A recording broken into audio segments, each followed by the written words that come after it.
Good evening, everyone. And sorry, we've had a bit of delay in the vibe talk. So I've had a couple of weeks off for very other reasons, just busy with life. But we are back on it now. And we thought we'd invite Hannah, who is one of our team ambassadors, just to talk through. Hannah does quite an interesting, different sport with the horses. And so we thought it was really key to kind of get her on and just open your guys' eyes to something different other than the usual that we all do. So welcome, Hannah. How are you this evening? Hi, I'm good, thank you. Very good. Thank you very much for taking the time to join us. It's really appreciated. So let's get into it then, Hannah. You tell me your horse story. So how did you get into horses and riding? So basically getting into horses, I think it was the same way pretty much everyone does. When I was about 4, I watched someone on the telly and went, I want to do that as well. And went for my first lesson. I never really stopped since. So I've been riding for quite a while. I've been riding since I was 4, so that's going on 12 years this year. But the vaulting's something that's came up a lot more recently because from a young age I did dance as well. Right. So and vaulting it's a bit of both worlds, to be honest. You know, you do your gymnastics on your horses, so it's just kind of the sport that brought the two together. Because as you'll all know, horse riding is probably one of the most expensive sports you could get yourself into. So that alongside with dance as well ends up being a very expensive sport. So vaulting was kind of like a happy medium. But the horse riding side of it, I ended up moving yards because I'd never heard of vaulting either. And when I moved yards, I ended up finding out about vaulting because the closest thing I'd heard is trick riding. I've seen that. That's quite popular at the moment, isn't it? With yeah, especially recently, a lot of people seem to have picked it up. But obviously they're slightly different for different reasons that we'll go into later. But that was the closest thing I'd seen, and as soon as I saw one person do it, I had my heart set on trying it, and I've never stopped since. But I've never even I've heard of it. Don't get me wrong. I've always kind of known it was there, but it's not something that's ever come on my peripheral or anything like that. So I'm absolutely fascinated with it. So how did you get involved with it then? How did it start, the vaulting? So basically I moved yards because the yard I was at, unfortunately the horses kind of grew up with me, so they all kind of started retiring, so I had to find somewhere else with new horses basically. And when I moved to this yard, the woman who runs the yard, Sabine, she's German, and over in the continent it's really, really big. Unfortunately it's not very big over here, there's not a lot that actually goes on with it, but over in the likes of Germany and Austria and places like that, it's absolutely huge on the continent. And she did it with her horses, and I went and I helped out a lot with the riding, and one day she just went, oh well, do you want to try it? And I got on the big 18 too, and kind of with my heart in my mouth holding my breath. And ever since then I spent weeks persuading my mum to let me join the vaulting team, and then ever since then I haven't stopped. I've been in the team, we've gone all over, and it's been absolutely brilliant. So they're not your horses then? Is it like No. It's like a collective of horses that somebody owns that you just kind of use for the sport? Yeah, so basically it works the same way as a riding school does. So instead of obviously going for riding lessons, we go for vaulting lessons. So at my riding school, our vaulting horse is also a lesson horse as well. You can get dressage lessons on him, and he's called Lennox. He's lovely. He's this big stocky 16 too. But yeah, basically you just go and we train for an hour and 45 minutes, and that's how long our sessions are. And you tend to do about an hour off the horse and around 45 minutes on the horse, because obviously a lot of the movements you have to perfect on the ground, and then you have we call it a barrel, so it's basically like a fake horse. It doesn't go anywhere, and we have a roller on that, so that's the equipment that we use.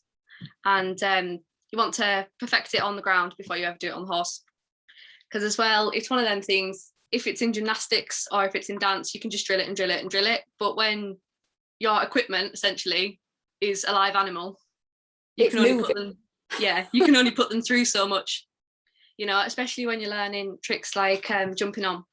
Your horse will only take it so much before they stop enjoying the job after a while, you know, if you just kept on pushing them. So you have to have everything 100% on the ground before you can even try it on a horse. But yeah, so we have a few vaulting horses at the minute. So we have Lennox, who's our main one, who we take to competitions, and then we have a big grey that we use as well. They tend to be warm bloods, just because it's big in the continent, and that's what they tend to have. As long as it's a horse with a bit of bone about it, because obviously in vaulting they can carry up to 3 people, which obviously 3 people together is a lot of weight for a horse to carry. So they do tend to be big horses. So we have our 2 big ones, and then we've also got a little 14-hand cob that we use because we have a mini vaulting team. So the kids are between, our youngest is 3, I think, at the minute, and they go up to about 10, and they all share a slightly smaller pony, because the thoughts of putting children that small on an 18-2, I think, scares some parents. Just a little. Yeah, kids still aren't bothered. They'll just stand up and let go, and it's, heart in the mouth for the instructors, I think. And then we also have a 5-year-old who we're just starting to bring into the vaulting as well. So we've got 4 on the go at the minute. That's amazing. And the horses must have to be trained so well to just, because the horses, they go around like on a lunge, don't they? Yeah. As I understand it. And then you obviously do the movements as they are going round. So how do you make sure that do you ever have one that, a spooky horse, or is that just they don't make the cut? Well, basically our main vaulting horse, we can't fault him. We all absolutely love him, and it's all voice training. Oh wow. So the second you go to a vaulting horse, they will stop dead. And obviously that's super important. If you have someone standing up in canter on a horse and something happens, you need to have that stop straight away. But at the same time, you need a horse that you can push on enough, because if you can think about it, if you're cantering along and your horse decides to stop without you realising, that holds a different problem, and you're probably going to tumble off the side. Yeah. But they're all very good. Lennox isn't too spooky. We have some horses that take a little bit longer to get used to it as well, because it's the fact of they're trying to carry themselves and you and 2 other vaulters, all while trying to canter on a circle. Mm-hmm. So it does take them a long time to kind of build up the muscle for it and get used to the shifting of weight as well. Because obviously in riding, you tend to stay in one place. Obviously you come up into your jumping position, you sit back down. If you jump in dressage, you're in a full seat all the time. But in the vaulting, you can be on the horse's neck, on the base of the neck, you can be sat on the bum, on the back. So it's a lot to kind of balance. Some people hang off the side, they jump on, jump back off, and all that kind of stuff. So it does take a good horse, but typically if you have a good dressage horse, they tend to have the right paces for the vaulting. Right, yeah.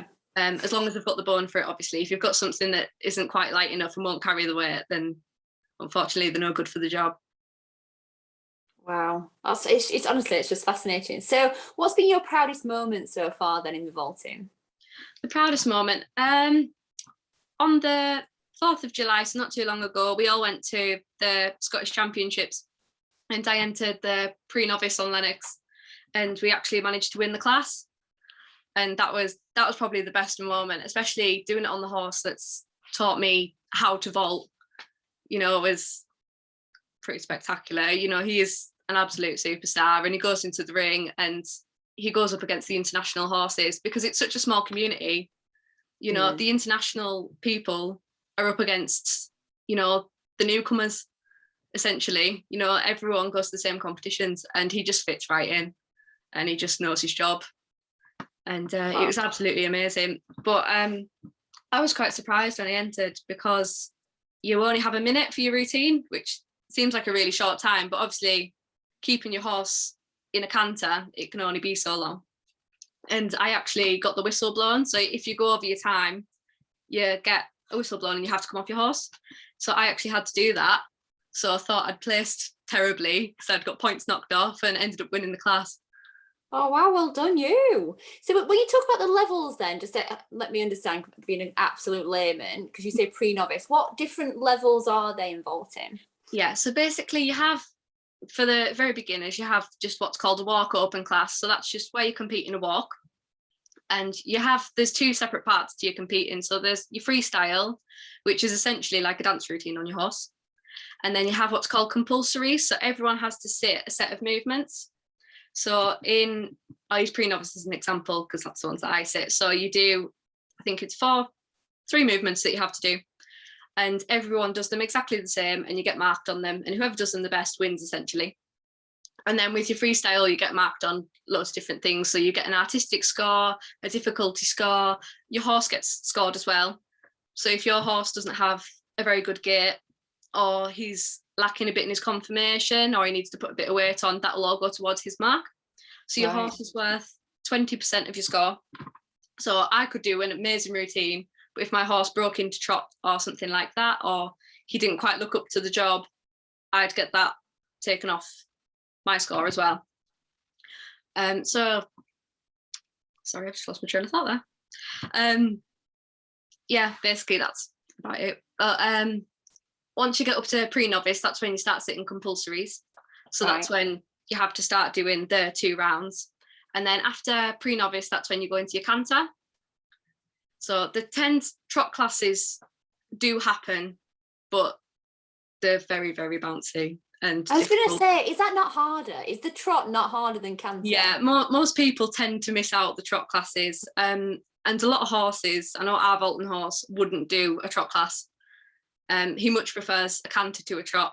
And I think it's easier for them to balance the rider the vaulter as well, when they're all over the spot, because it's a much more consistent pace. And it's easier for the lunger as well. It's a lot harder to keep your horse in the right tempo in a trot than it is a canter. Yeah. But our little cob, he would rather do a trot class to a canter class. And it's really good for the little ones as well, because it builds up all this balance. Because obviously this is a lot harder to sit than a nice rocky canter on a big warm blood. Yeah. But yeah, and then the canter gate looks beautiful, doesn't it, when they go in? It is. Nice. Learning it's a bit more tricky, especially when you're standing up. It's all so different. And then once you go after novice, you go into what's called 1 star, which is similar to, I think it's similar in your eventing. So you got 1 star, 2 star, 3 star. And then I think after 3 star, you're international. So obviously the community is quite small, so you do end up moving up through the ranks quite quickly a lot of the time, especially if you've got a good horse as well. But yeah, so that's what happens with it. It's quite good. Do you come up with all your routines then, or do you have like a coach or an instructor that helps you out with that? Yeah, so I have an instructor, and I tend to make my own routine, and I'll pick my own music, but it gets watched over and I get advice given to me on it basically. But in the teams, because there's 3 sections you can compete in, there's a walk, and canter, but you can compete individually, in a pair, or in a team. So a team can be up to 8 people, I think, can be in a team, and the smallest number's 4, but you only ever have 3 vaulters on a horse. But because there's so many of you, your instructor tends to make that routine for you and pick your music, so you just have to learn that one. But especially in the beginning, you get a lot more kind of encouragement and influenced into what you want to do. But once you kind of learn your style, it's a lot easier to make your own routine than have someone else make it for you. Yeah.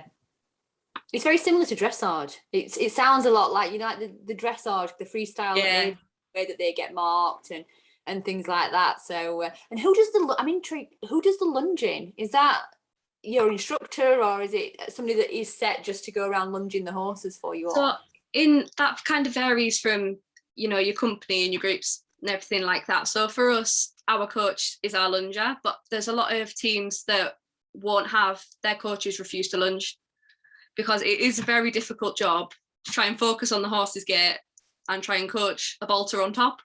So obviously, as soon as you take your eyes off the horse, it's a lot harder to actually coach them. But there are groups that just have set lunges, but for us, we have our instructor lunging for us. Because I suppose that's an important job, isn't it, as well, to ensure that the horse is going around in a correct gait and everything's definitely nice and smooth. And anybody that's lunged knows that, good gosh, my horses would be like kites sometimes on the lunge. So that's a cracking job. So what's your goals for the future then? What would be is there championships that you can work towards, or? Yeah, so in September we have the Scottish National Championships. So for this year I'm sticking to pre-novice, so my individuals are all in walk. But for next year I'm hoping to enter the novice, so that's all the canter section. In the team it'll take longer for us to enter a canter. Obviously 3 people is a lot harder to get in a canter than it is 1. And as well, it's your horse's fitness as well. I don't think our horse is quite fit enough yet, because when you do a team, it's 4 minutes. Right. Obviously, with 3 people on, that's a long time to expect a horse to cant around. And he's getting on at the minute. Our main vaulting horse is 19. So he still does it and he loves his job, but that is a lot to ask of any horse. So you need to kind of move up, taking your horse into consideration as well. Absolutely, yeah. So there's things for you to aim towards then. That's your goal is there. What was the hardest bit for you when you was learning? What would you say has been the most trickiest part? Not holding my breath. I think for about the first 3 months, I couldn't do a full routine because I'd just hold my breath. But eventually you kind of learn and you start to trust the horse a bit. But you are a long way up. You know, if you're stood up on a 16-2, you know, sometimes it's an 18-2. You're nearly a story up in the air. You know, it's 11, 12 foot up sometimes. And especially, you know, in canter, on an unpredictable animal at the end of the day, you know what all horses are like. Yeah. You know, it takes a long time to kind of trust them. But once you kind of learn it's okay and you learn to breathe, everything just comes a lot easier. Do you find your little bit of fear comes back when you get on a different horse? Because you get used to that horse and you do trust them, like you're saying, you trust your horse that you use regularly. If somebody gave you a different horse to vault on, would you kind of be like, I need to check it out first to make sure it's all right? Yeah, in a walk class, probably I wouldn't be as stressed about it, because in a walk you can kind of manage either way, but in a canter especially, you learn your horse's canter. You know, if you've got something with a big bouncy long stride and you get put on something with quite a choppy flat stride, you're going to struggle. And especially with our vaulting horse, he's built like an armchair. He's about this wide, but he's not very long. So if we had something that was a lot longer but a lot thinner, we'd struggle a lot as a team. But it helps as well that we have a couple of vaulting horses and they are completely different to one another. One's got this really, really long stride and the other one's got quite a short stride and is super bouncy. So it kind of gives you the best of both worlds and you can play about and get used to both. But yeah. Fantastic. If anybody's got any questions for Hannah, please pop them in the box and we'll try and get them answered for you. So what's a typical day for you then, Hannah? What does that kind of look like? A typical day? Well, I still do a lot of riding as well. You do cross country and jumping, and I've looked through your Instagram account. You don't just do vaulting, do you? Do quite a lot with the horses. My main thing is dressage at the minute. I do quite a lot of dressage. But I take the vaulting horse is the one that I tend to compete. But like I say, if you have a good dressage horse, they do tend to make quite a good vaulting horse because they've got the right paces for it and they tend to have the right mindset for it as well. But I'm very lucky with the riding school I'm at. We've got loads of lovely ponies and I get a lot of good opportunities with it and everything like that. But at the minute I'm working towards my vaulting qualification because I've turned 16. I can get my level 1 so I can start coaching kids in the vaulting. But obviously I can't do my level 2 and stuff like that until I've turned 18. And we're setting up the RDA as well. Right. Riding centre. So we're trying to work towards getting me qualified for that one as well. So that'll be good. It's teaching that. But with the vaulting as well, you can only vault so much in a week. Because as you can imagine, cantering a horse on a circle 24/7 isn't the best for horse joints. So a lot of the work, especially on the horse and the quality of the horse, is just done through general flat work and dressage and things like that. And then obviously they need a lot of variety to just keep them happy and healthy as any horse does. Yeah, definitely. And you do a lot of off horse work then as well to keep yourself supple, and like you say with the dance, that there must be quite a lot of training you have to do off the horse. Yeah, it's a lot of work at home. You know, it's flexibility but strength most of all as well. Little ones tend to find, if they've got the flexibility, they find it quite easy because when they're small they just tend to bounce and they don't need the strength for it because they can just fling themselves about. But as they get older, the strength definitely comes into it as well. And in the team I'm a base, so my job is to lift other people, and sometimes that's above your heads, you know, especially in canter and stuff like that, you need a really good core. But with the 3 people on the horse, what you tend to have is 2 bases. So you'll have one base that would sit on the horse's neck to support someone standing, and then the person standing would lift someone above the head. So you can see how much kind of balance and precision that would take. Absolutely, yeah. So you are lifting somebody above your head while a horse is cantering around. That's the aim. Oh my goodness. Upper body strength then. That's got to, like you say, and core strength must be absolute key. Especially riding, isn't it? Yeah, riding definitely helps as well. We have a lot of people that start off in the riding and then come to do the vaulting. If they've had a background in the riding, they seem to be a lot more relaxed on the horse and they don't tend to be as stiff. We have gymnasts tend to struggle as gymnasts, you're taught to be very tight and, you know, really stretch everything. But at the same time, you're on a horse and you do need to kind of relax into the paces. So it's a really fine balance. Gosh, yeah. So you, how many hours do you reckon that you do train for your vaulting a week? So on the horse, we literally spend about 40 minutes on the horse a week. And then we do an hour together, stretching, sorting out routines and everything as a team. And then at home, it's about an hour a day. And that's just purely on flexibility and core strength and upper body strength work and things like that, just to kind of keep you in competition format, basically. Yeah, definitely. So when's your next competition coming up then? The next one is in September sometime. I need to find the date actually.